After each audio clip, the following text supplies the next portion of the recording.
12. Et je vais lire à partir de verset 46.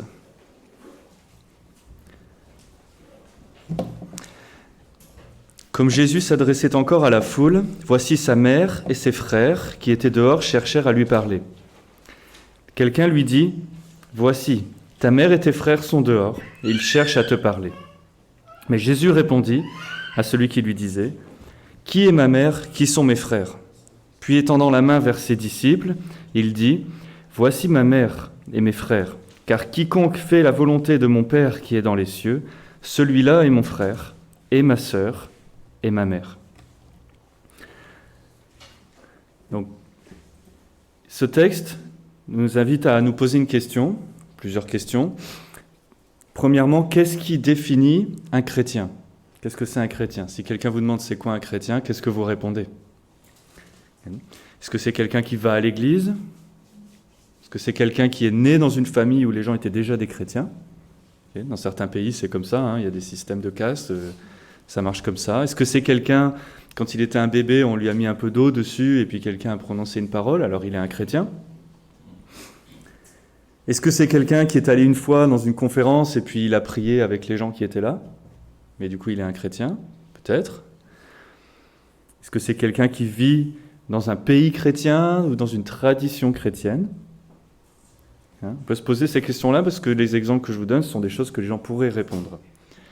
J'avais vu un documentaire il y a quelques années où il demandait aux gens sur des campus universitaires « Est-ce que tu connais des chrétiens ?» Les gens disaient « Oui. » En quoi est-ce qu'ils sont différents de toi ? Et la personne a répondu « Ben non, ils sont exactement comme nous, sauf qu'on ne peut pas les voir le dimanche. » Mais c'est ce qu'ils ont vu. Et c'est ça le problème. Donc, il y a beaucoup de définitions différentes. Qu'est-ce que c'est un chrétien ? Historiquement aussi, ce n'est pas forcément les meilleures définitions. Les gens voyaient ça comme quelque chose de politique. À l'époque, on était soit catholique, soit huguenot, protestant, et puis alors on changeait selon les alliances politiques qui se passaient, ou l'Église d'Angleterre, ou des choses comme ça. Donc ça avait une apparence plutôt sociale, politique. Dans certains pays, même aujourd'hui, les gens pensent qu'être un chrétien, c'est quelque chose pour les Occidentaux, ou c'est une religion de blanc. Alors, ça m'a fait rire quand on m'a dit ça en Afrique, parce que je leur ai dit, tu sais, moi je ne pense pas que Jésus était blanc. Et ils demandent des disciples de tous les peuples et de toutes les nations. Donc, ça ne marche pas non plus. Ce n'est pas une institution de l'État, ce n'est pas non plus un mouvement contre les institutions de l'État, puisqu'on se soumet au gouvernement, mais ce n'est pas ça qu'on fait. Donc nous, on cherche à définir qu'est-ce que c'est un chrétien.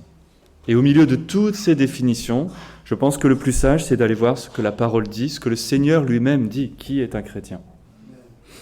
C'est toujours mieux de faire ça. Donc dans notre texte, Jésus est en train de prêcher à la foule, et une personne vient le voir pour lui dire « ta famille est là, ils veulent te parler ». Donc au passage, Jésus a des frères et sœurs. Okay. Il y a des gens qui ne croient pas ça, mais ils sont là, et ils sont plus tard aussi. Et Jésus saisit cette opportunité-là pour enseigner quelque chose aux gens. Et ça aussi, c'est un bon exemple pour nous. Peu importe ce qui se passe, saisir toutes les opportunités pour enseigner quelque chose à propos de Dieu aux gens. Jésus se dit, tiens, je vais saisir cette opportunité pour dire aux gens que celui qui est vraiment ma famille, c'est celui qui fait la volonté de mon Père. Et donc ça, c'est ce que Jésus fait ici. Jésus ne renie pas sa famille biologique. Okay ? Ce n'est pas un texte qui nous encourage à dire, voilà, ta famille n'existe plus. Non, pas du tout. Sa famille est importante pour lui, et il les aime, et il les honore. Mais là, il veut utiliser ça pour que toute la foule, au lieu de juste voir Jésus qui dirait « Excusez-moi 5 minutes, ma maman veut me parler », qu'il puisse leur dire « Tiens, je vais vous enseigner quelque chose. Je vais vous enseigner que ma vraie famille, c'est ma famille spirituelle. C'est l'Église, c'est ce que Dieu sauve. » C'est ça qu'il veut faire ici. Que la véritable famille de Christ, ce n'est pas juste ses frères et sœurs qu'il avait sur la terre. C'est tous ceux qui choisissent de vivre avec lui. Tous ceux qui sont réconciliés à Dieu, tous ceux qui sont soumis à Dieu par la foi. Donc ça n'est pas un texte qui nous dit qu'on doit couper tous les ponts avec notre famille si on devient un chrétien et qu'ils ne le sont pas. On doit toujours honorer nos parents, on doit toujours pourvoir pour notre famille, on doit toujours témoigner auprès de nos familles. C'est très important. Quand on est le seul chrétien dans notre famille, comme c'est mon cas, peut-être c'est ton cas aussi, ou d'autres ici, on a la responsabilité de témoigner auprès d'eux. Parce que peut-être qu'on est le seul chrétien qu'ils vont voir. Mais on sait que là où on appartient vraiment, là où c'est notre identité, c'est la famille en Christ, c'est la famille de Dieu. De ceux qui vont nous aider à aller vers Dieu, et pas ceux qui vont essayer de nous convaincre de ne pas y aller. Dans le psaume 1er, si vous vous souvenez du psaume 1er, on a l'homme qui est béni. Pourquoi ? Parce que même s'il rencontre des pécheurs, des moqueurs et tout ça, il ne s'assied pas avec eux. Il passe son temps avec Dieu. Mais il les rencontre toujours. Okay ? Il ne les rejette pas. Il aime les gens qu'il doit aimer, il honore les gens qu'il doit honorer, il sert les gens qu'il doit servir, mais il suit Dieu et il appartient à Dieu. Donc la famille de Christ, ça n'est pas seulement les gens qui ont entendu parler de Christ, parce que beaucoup de gens ont entendu parler de Christ, même dans leur éducation, et pourtant ils ne lui appartiennent pas. Ils n'ont pas envie de lui appartenir. Ce ne sont pas non plus les gens qui le suivent à une certaine distance, qui sont là quand il nourrit la foule gratuitement, parce que y a un repas gratuit, ça plaît à tout le monde un repas gratuit. Remarquez, quand vous organisez des événements, si vous mettez la nourriture, il y a du monde. Moi, j'ai organisé des événements, je pensais qu'il n'y aurait personne. Mais il y avait la nourriture, et c'était rempli. Mais c'est bien, ils entendent le message. Sauf que quand Jésus a commencé à enseigner les choses véritables de l'Évangile, ils sont tous partis. Donc ce ne sont pas eux non plus. Dans Matthieu 7, on rencontre une catégorie de personnes qui réclament être des chrétiens, qui l'appellent Seigneur, et pourtant Jésus dit « Je ne vous connais pas ». Donc ça ne tient pas que à ça.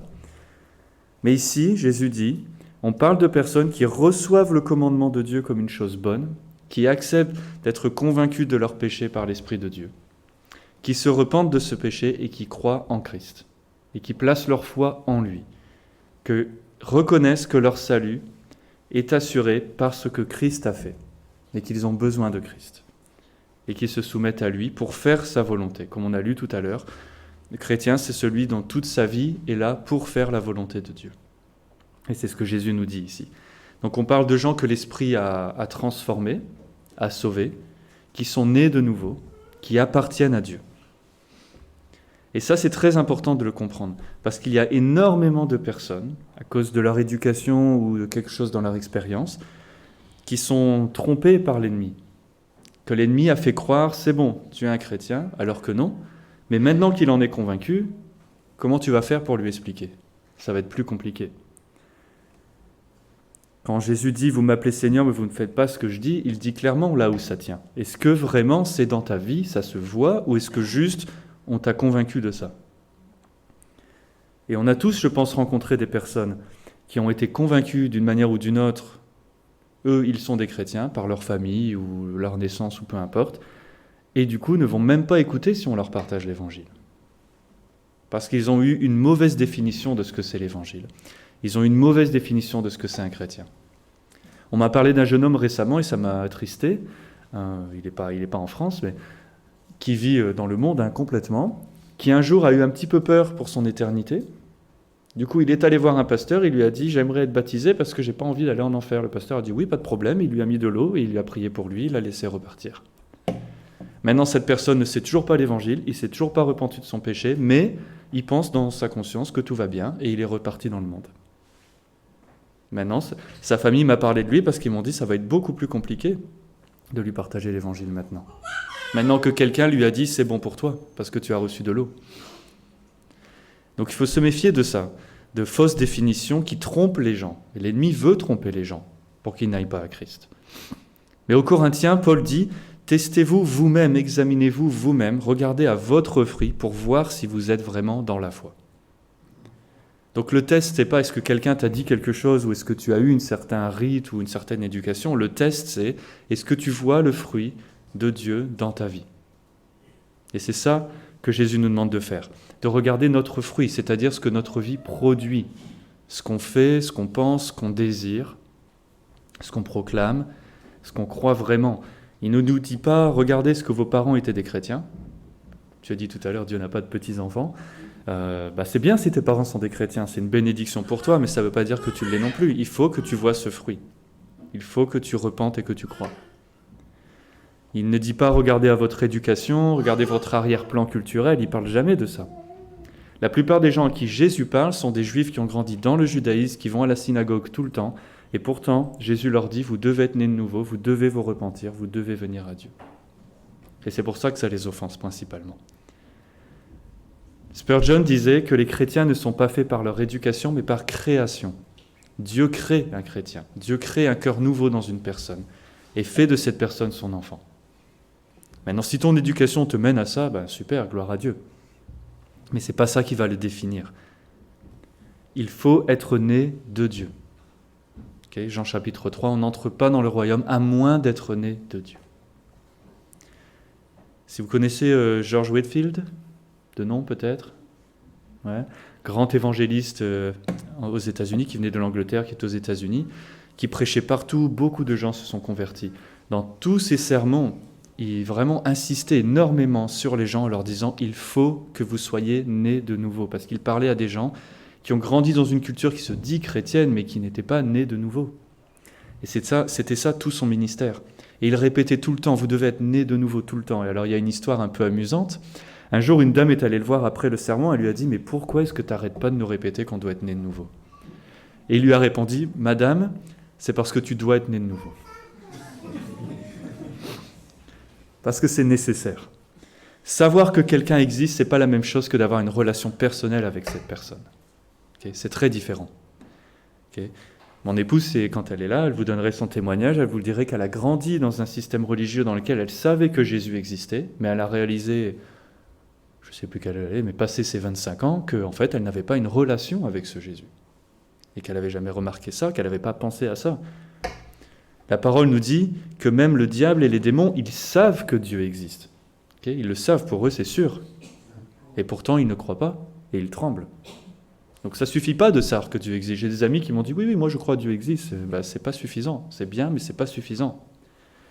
Savoir que Dieu existe, ça n'est pas la même chose que d'être son enfant, que d'être son serviteur, que d'être un adorateur de Dieu. C'est pas la même chose. Et la parole nous encourage à nous demander chacun, nous-mêmes, est-ce que notre vie est vraiment transformée comme Christ ? Est-ce qu'on se repent chaque jour de notre péché parce qu'on désire obéir à Christ et faire sa volonté ? Est-ce qu'on est vraiment son disciple ? Qu'on est prêt à laisser toute autre chose pour lui ? Ou est-ce qu'on a juste une connaissance de qui il est et on fait notre vie tranquillement ? Donc, ici, quand Jésus décrit sa famille, c'est l'Église qu'il décrit. Qu'est-ce que c'est que l'Église de Christ ? Alors on pourrait passer beaucoup de temps là-dessus. Dans mon église récemment, on a fait une soirée entière, on a passé presque 3 heures là-dessus. Qu'est-ce que c'est que l'église ? On ne va pas faire ça aujourd'hui, mais on peut le faire un autre jour si vous voulez. Mais on veut une définition, encore une fois, biblique de ce qu'est l'église. Et l'église, ça n'est pas un endroit. Souvent on dit je vais à l'église, mon église c'est à telle adresse. Bon, l'église c'est pas un endroit, par défaut de langue on dit ça.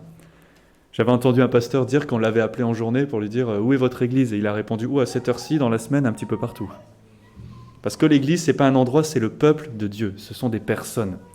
L'église, dans le texte original, ça signifie une assemblée de personnes. Et ici, on parle de l'assemblée des personnes qui appartiennent à Christ. Ce ne sont pas des gens qui se sont rassemblés parce qu'ils partageaient des intérêts similaires ou des préférences en commun, comme ça s'appelle un club ou une association. Si on aime tous le golf, on va faire une association de golf ou de fondue chinoise, et on va tous à la fondue chinoise toutes les semaines. Non, ici on parle de personnes que Dieu a appelées, qu'ils étaient un peu partout, et Dieu les a appelés, acte 2, il les a ajoutés à son Église. On n'a pas vraiment choisi d'être dans l'Église. Dieu nous a mis dans l'Église, quand il nous a sauvés. Paul dit, vous avez tous été baptisés d'un même esprit et intégrés dans l'Église au moment de votre conversion. La conversion, c'est le baptême de l'Esprit, c'est quand l'Esprit vient en toi, te change et tu es intégré dans son Église. Tu fais partie de son peuple. Tu as reçu une vie nouvelle, un cœur nouveau. Pierre dit, vous avez été fait le peuple de Dieu quand vous avez été appelés par lui. Dans Jean 6, Jésus explique que tous ceux que le Père attire viendront à lui, il les garde dans sa main et tous ceux-là, il les ressuscitera. Ce sont eux qui sont son Église, parce qu'ils ont été attirés par le Père. Et encore une fois, dans Jean 3, il dit « Il faut être né de nouveau pour en faire partie ». Et être né de nouveau, ce n'est pas nous qui le faisons, c'est Dieu. On ne s'est pas donné naissance la première fois et on ne le fait pas la deuxième fois non plus. Dieu fait ça. Et la famille de Jésus, d'ailleurs, qu'on voit dans ce texte, sa mère, ses frères, ses sœurs, eux aussi doivent être nés de nouveau pour être sauvés. Et la plupart le seront après la résurrection, d'ailleurs. Mais ils doivent être sauvés comme tout le monde. Personne n'a un statut particulier, même si tu es le frère de Jésus. Même sa mère d'ailleurs, même Marie, doit être née de nouveau pour être sauvée. Et on croit qu'elle l'a été. Okay. Elle n'a pas un statut particulier non plus. Même si on a grandi dans l'Église, c'est une grande bénédiction. Remerciez Dieu pour ça. Mais vous devez être né de nouveau et repentir de votre péché vous-même, personnellement, et placer votre foi en Christ. Et c'est ça qui est important. La parole nous dit que quand on est né de nouveau, on reçoit une nouvelle nature, un nouvel ADN si vous voulez. Quand Pierre parle d'une nation sainte, le mot qu'il utilise pour nation, en fait, c'est le mot qui a donné ethnie. Donc c'est plus que nation dans le sens, c'est plus que ton papier d'identité, c'est vraiment qui tu es. Moi, je peux changer mon identité. Si je vais vivre en Thaïlande, je deviendrai un Thaïlandais, mais je ne vais pas changer mon ADN. Je serai toujours un mec tout blanc qui se cache du soleil, tu vois. Mais lui, il dit, vous avez une nouvelle ethnie. Dieu vous a fait vraiment une personne nouvelle. Et vous êtes de sa famille maintenant, vraiment en vous-même. Et c'est Dieu lui-même qui fait ça. Jérémie nous dit que Dieu lui-même peut changer les taches du léopard ou la couleur de l'Éthiopien. Dieu fait ça, nous on ne peut pas. Et il faut que Dieu fasse ça. Il faut que Dieu donne ce cœur nouveau qu'il promet depuis le Deutéronome, qu'il a répété à Jérémie, à Ézéchiel, un cœur qui aime Dieu. Dieu donne ce cœur qui aime Dieu. Il t'intègre dans sa famille, comme le témoignage qu'on a entendu aujourd'hui. Donc l'Église de Christ, c'est son royaume sur la terre, c'est rempli de ses sujets, ceux qui lui sont soumis, ceux qui font la volonté de son Père. Ceux qui ont un cœur qui vient vers Christ, comme dans Acte 2, où ils interrompent même Pierre dans son sermon pour lui dire « C'est bon, l'Esprit a coupé dans notre cœur, qu'est-ce qu'on doit faire maintenant ?» Vous avez remarqué comme il ne le laisse pas vraiment finir en plus. Parce qu'il faut le savoir, il faut savoir qu'est-ce qu'on doit faire maintenant. Ce sont des personnes qui viennent à Christ et qui disent « Donne-nous tes commandements. Enseigne à tes esclaves ce qu'on doit faire. Enseigne-nous ce qui est bon et ce qui est mauvais selon toi, selon ta parole. Et transforme-nous comme toi. » Des personnes qui désirent ça. Des personnes qui disent « On veut dans toute notre vie plaire à Dieu. » Et on sait qu'on ne peut pas le faire par nous-mêmes. Ce sont ces personnes-là qu'il dit font la volonté du Père, parce que c'est ça sa volonté. Des personnes qui sont maintenant esclaves de Dieu et plus du péché. Et c'est là où Christ nous dit vraiment qui est sa famille, celui qui fait la volonté de son Père. Comme en d'autres endroits, il nous dit quelle est la marque d'un vrai disciple. C'est celui qui aime Dieu, et celui qui aime Dieu, c'est celui qui obéit à Dieu. Jean 14,15, si vous m'aimez, vous gardez mes commandements. Et c'est comme ça qu'on sait qu'on aime Dieu. Comment on sait que Jésus est vraiment ton Seigneur ? Parce qu'il est vraiment Seigneur, c'est-à-dire qu'il règne sur toi et que tu lui obéis, par la foi. Il ne parle pas ici de, alors voilà la liste des standards des chrétiens, voilà comment ils vivent, avec les mœurs qu'on a, et puis tu vis comme eux. Okay ? Parce que plein de gens peuvent faire ça. Les pharisiens, encore une fois, ils étaient très bons à observer tous les commandements de Moïse, et même d'autres. Mais Jésus leur a dit, votre cœur, c'est pas bon. Il faut commencer par le cœur. Comment est-ce que tu changes ton cœur ? Tu peux pas. Mais Dieu le fait. On dit toujours que nous, on endurcit notre cœur, et la seule personne qui peut l'adoucir, c'est Dieu. La parole ne dit jamais « adoucissez votre cœur » d'ailleurs. Elle dit « n'endurcissez pas votre cœur ». Dieu adoucit notre cœur. Ici, on parle d'une véritable obéissance qui vient d'un cœur qui a été changé par Dieu, dans lequel il y a la foi que Dieu donne. Pas une personne qui juste suit les règles parce qu'il est très discipliné, ou qui montre une image d'une bonne personne, mais dans son cœur, c'est toujours pas bon avec Dieu, c'est toujours pas réconcilié. Jésus parle de gens qui nettoient le dehors de la coupe, et dedans, c'est toujours très sale. Ça ne peut pas plaire à Dieu, ça ne peut pas être ce que Dieu veut. Si moi, je vous donne une coupe que j'ai vraiment bien nettoyée dehors, mais qui est vraiment dégoûtante à l'intérieur, je ne suis pas sûr que vous buviez quoi que ce soit dedans. En tout cas, je ne vous recommande pas de le faire. J'avais un ami qui expliquait ça, il disait Dieu, il nettoie dedans et dehors pour utiliser. Il achète des vaisselles vraiment sales, très sales, mais il les nettoie à fond depuis l'intérieur, pour qu'il l'utilise. Et c'est ça que Dieu cherche.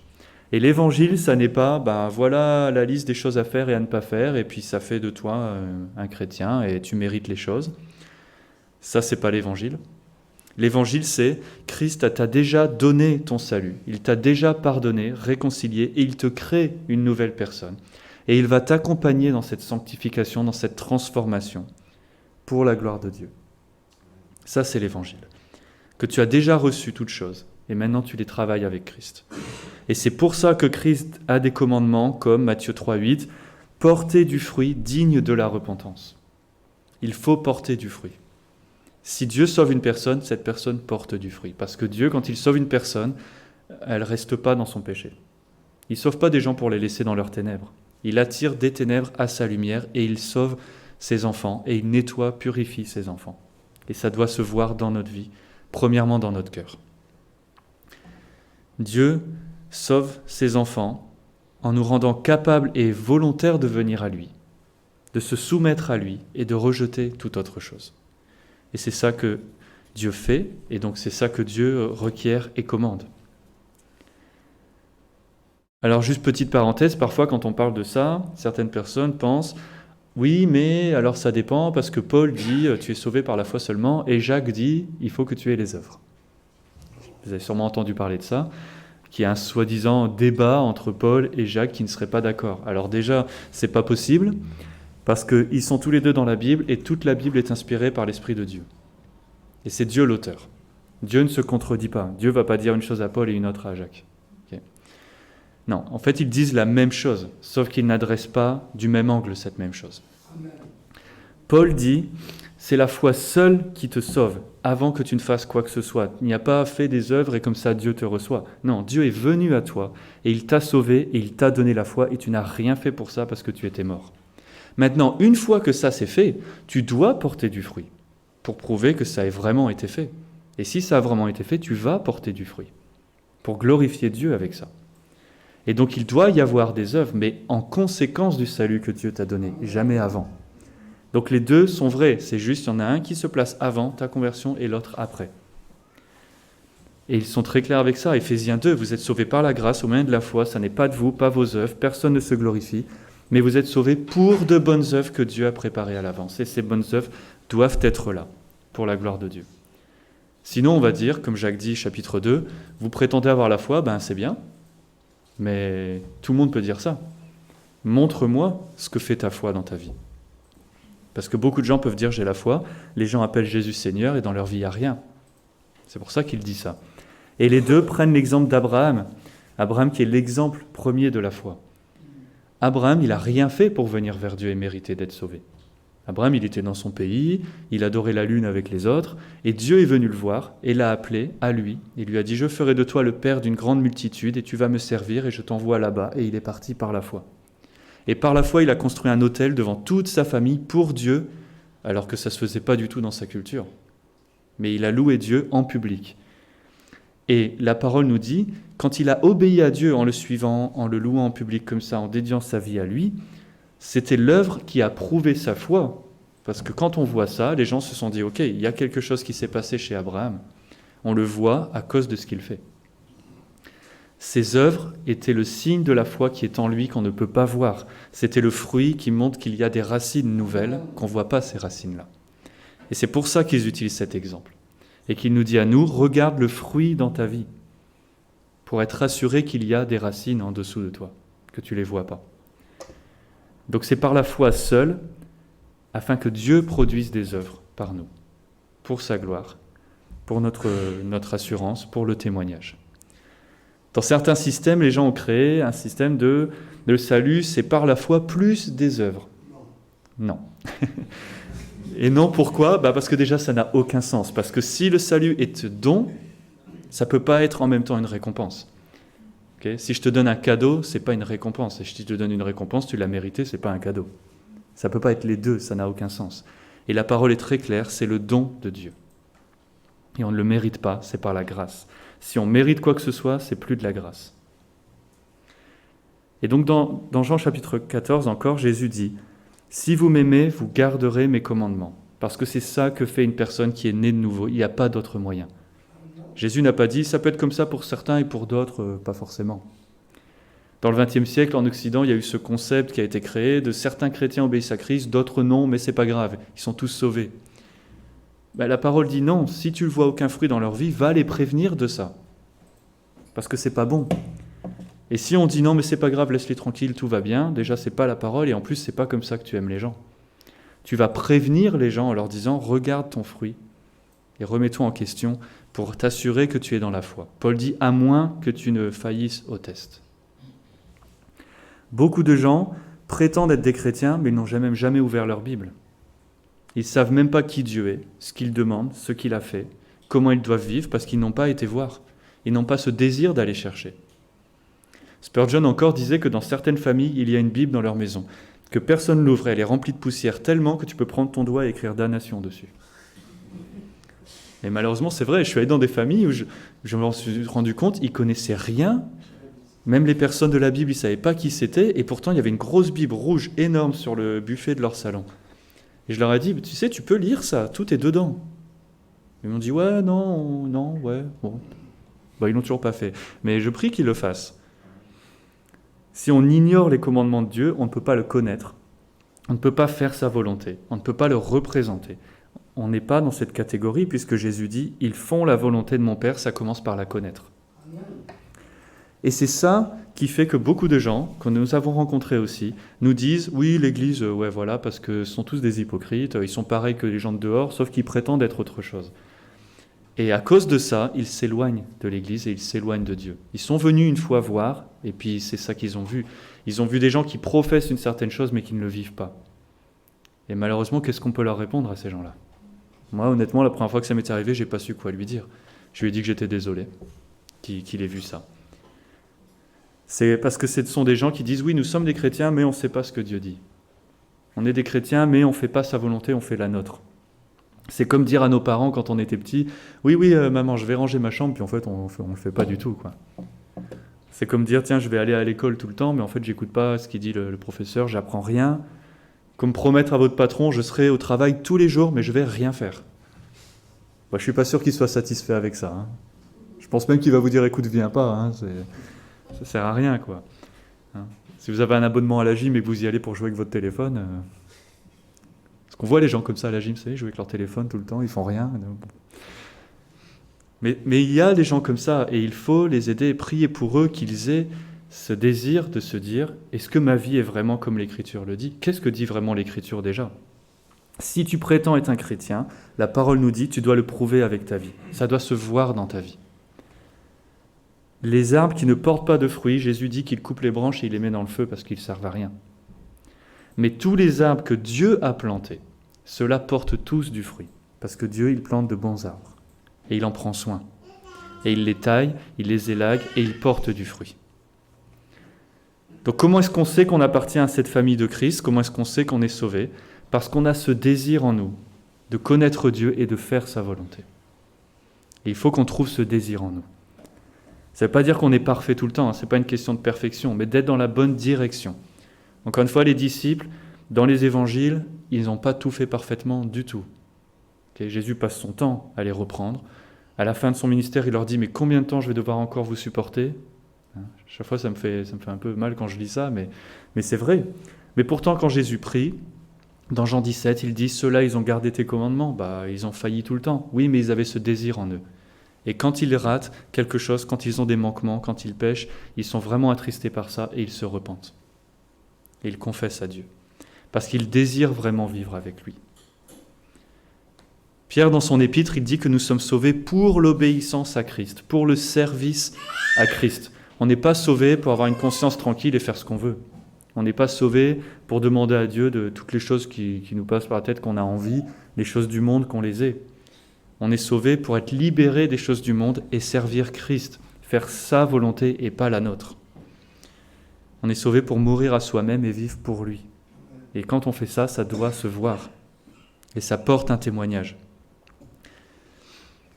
Dans Matthieu 7 encore, Jésus a dit « Ce ne sont pas tous ceux qui m'appellent Seigneur qui entrent dans le royaume, mais ceux qui font sa volonté, ceux qui lui obéissent. » Il lui dit « Vous, je ne vous connais pas parce que vous ne m'obéissez pas, parce que vous pratiquez ce qui est mauvais.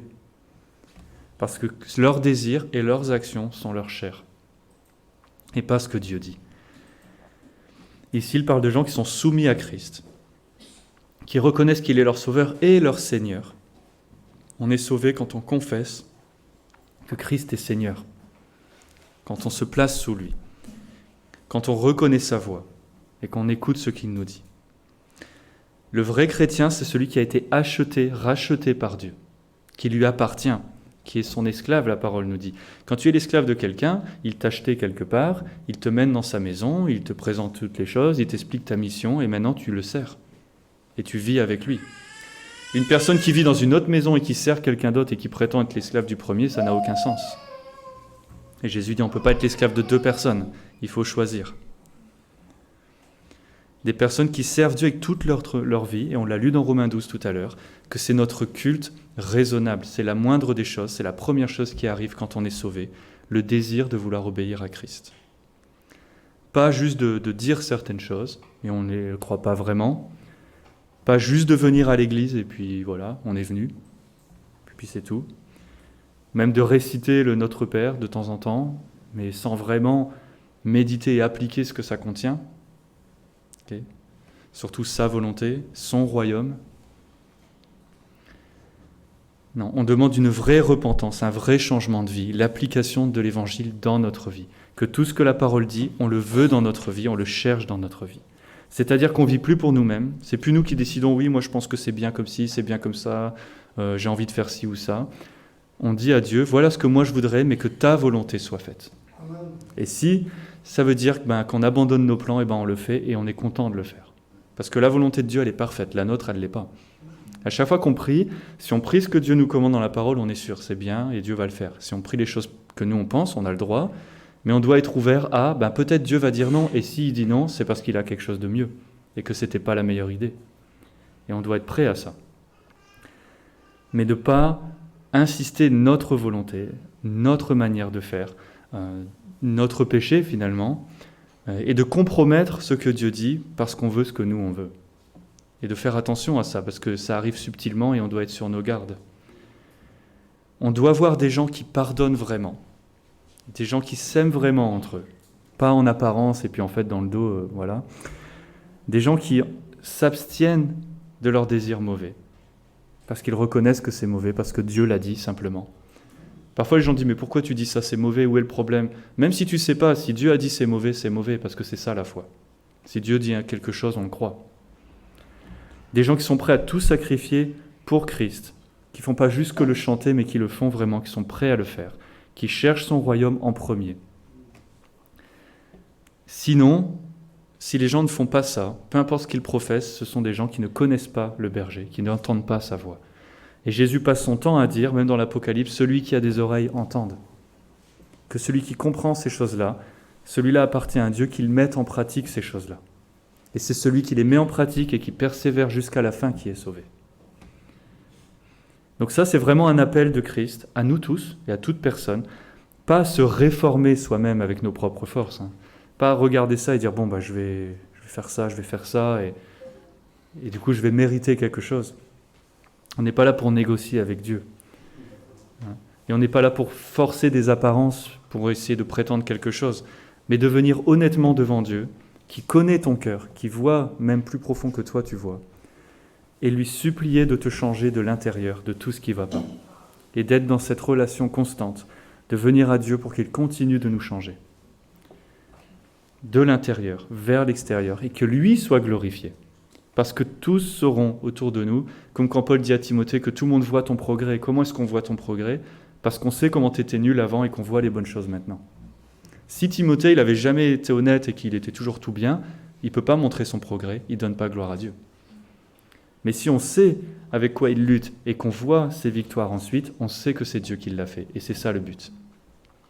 Tout le monde a vu que Pierre est toujours le premier à ouvrir sa bouche, à dire une bêtise, à renier Christ. Et pourtant, Pierre, c'était un des plus grands apôtres utilisés par Dieu ensuite. Tout le monde a su que Dieu a fait ça. C'est Dieu qui est glorifié, c'est pas Pierre. Et ça doit être pareil pour nous. Qu'on ne vient pas à Dieu en disant qu'est-ce que je dois faire pour mériter ou pour hériter le royaume de Dieu. On vient à Dieu, à Christ, en disant « Aie pitié de moi parce que je suis un pécheur et que j'ai besoin de toi pour toute chose. » Et Dieu promet, il dit dans Jacques 4, « Dieu s'oppose aux orgueilleux et fait grâce aux humbles. » Celui qui s'humilie devant Dieu reçoit la grâce de Dieu. Celui qui vient en essayant de faire les choses lui-même ne l'a pas. Donc la famille de Christ sont ceux qui sont humbles dans leur cœur, qui sont pauvres en esprit, qui reçoivent son évangile comme vraiment une bonne nouvelle, parce que sans ça, il n'y a rien qu'on puisse faire. S'ils ne reçoivent pas cette nouvelle de Christ est mort pour toi, et il t'offre le salut, parce que tu peux rien faire. On le reçoit comme vraiment une bonne nouvelle, parce qu'on a compris qu'on n'arrivera jamais à rien faire pour aller vers Dieu par nous-mêmes, et qu'on a besoin de cette bonne nouvelle, qu'on veut se détourner de nos péchés, qu'on veut être soumis à Dieu. Et pour terminer, j'aimerais attirer votre attention sur le dernier verset. Christ dit « Quiconque fait la volonté de mon Père, celui-là est ma famille. » C'est-à-dire peu importe qui. Il n'y a personne qui est exclu de ça. Parfois les gens pensent « Oui, mais moi j'ai trop fait de bêtises, moi j'ai trop péché, moi je viens d'un contexte trop différent. » Mais ce n'est pas vrai. Jésus dit « Quiconque fait la volonté de mon Père. » Ça peut être n'importe qui, à n'importe quel âge, n'importe quelle situation, n'importe quel statut, n'importe quel passé que tu es. Comme Paul dit, Romains 10, « Quiconque fait appel au nom du Seigneur est sauvé. » N'importe qui, tout le monde peut le faire. Dieu sauve des gens de toutes les nations, de toutes les circonstances, de tout type. Personne n'est trop loin pour que Dieu le sauve. Et quiconque fait appel à son nom et quiconque se soumet à sa volonté fait partie de sa famille. Donc si c'est vous, ben super, louez Dieu aujourd'hui, remerciez-le encore pour tout ce qu'il a fait et continuez de prier qu'il vous aide à persévérer dans toutes les choses. Et si ce n'est pas encore vous, eh ben c'est pas grave, c'est le moment là, vraiment, prenez le temps aujourd'hui de relire ça, relire d'autres passages, de pondérer ces choses-là dans votre cœur et d'aller à Christ et de le supplier pour sa grâce. Nous prions ensemble. Seigneur notre Père, on te remercie parce que c'est ton amour, c'est ta grâce qui t'a envoyé vers les pécheurs pour nous sauver de notre péché, nous sauver de nos ténèbres, nous sauver de la colère divine qu'on mérite. Tu as choisi de venir sur la terre pour vivre à notre place, pour mourir à notre place, afin que nous puissions être justifiés devant toi, que nous puissions être comptés comme si nous n'avions pas péché et pourtant nous connaissons notre péché. Et que tout ça, c'est grâce à toi. On te prie que tu nous aides à persévérer chaque jour, à continuer de lutter contre le péché, de crucifier la chair, de vivre pour toi. Et par ta force, sans toi, on ne peut rien faire. On te prie aussi pour toutes les personnes que nous connaissons et qui ne t'ont pas reçu encore. Des personnes qui sont encore aveuglées et qui ne sont pas encore humiliées devant ton évangile et qui n'ont pas encore reçu ta grâce. Que tu puisses toucher leur cœur, que tu puisses leur causer de devenir tes enfants, afin qu'ils viennent vers toi par la foi. Et nous te faisons confiance, nous te remettons toutes ces personnes, nous comptons sur ta souveraineté et ton amour. Et on te prie dans le nom de Jésus. Amen. Merci.